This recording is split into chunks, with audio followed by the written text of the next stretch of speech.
हम सुनते हैं कि मेरे आका रमजान कैसे गुजारते थे, नबी पाक का रमजान कैसे होता था। बीबी आयशा सिद्दीका रदी अल्लाह ताला अन्हा फरमाती है, जब रमजान आता तो मेरे सरताज साहिब मेराज सल्लल्लाहु ताला अलैहि वसल्लम इबादत के लिए कमर बस्ता हो जाते, सारा महीना अपने बिस्तरे मुनव्वर पर तशरीफ न लाते। मजीद फरमाती हैं कि जब माह रमजान तशरीफ लाता तो शाह बनी आदम रसूल मुहतशम सल्लल्लाहु ताला अलैहि वसल्लम का रंग मुबारक तब्दील होकर मुतगय्यर होकर बदल जाया करता। आपकी नमाज की कसरत फरमाते, खूब गिड़गिड़ा गिड़गिड़ा कर दुआएं मांगते, अल्लाह अज़्ज़ वजल का खौफ आप पर तारी रहता। जरा गौर तो करो मेरे मीठे इस्लामी भाइयों, आका वो है जिनके सदके हमारी बख्शिश होनी है, जिनके सदके मुझे और आपको ईमान मिला है।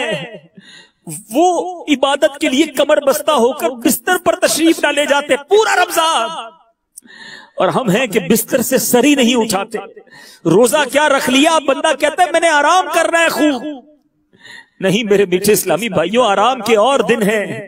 ये दिन सजदों के लिए आए हैं, ये दिन तिलावत के लिए आए हैं, ये दिन दुआओं के लिए आए हैं, ये दिन मांगने के लिए आ रहे हैं। तैयार हो जाओ।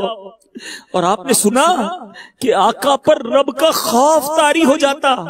अरे बख्शे बख्शाए आका है, उनका रंग खौफे खुदा से मुतगय्यर तब्दील हो जाता।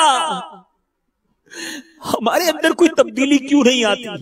अरे रमजान आते ही बस सर झुका रहे, काश आंसू बहते रहे और दिल से ये सदा आती रहे, मौला बख्शिश का महीना है और मैं बख्शिश का सुवाली हूं।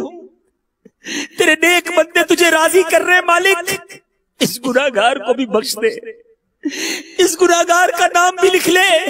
ऐ अल्लाह मग़फ़िरत याफ्तगान में मुझे भी शामिल फरमा दे। हमें नबी पाक के इस अंदाज से सबक सीखना है।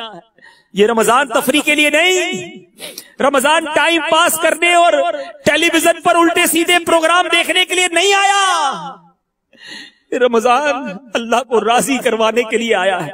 खूब हिम्मत कर लीजिए, खूब तैयारी कर लीजिए। सुने इमामुल आबिदीन सैयदुस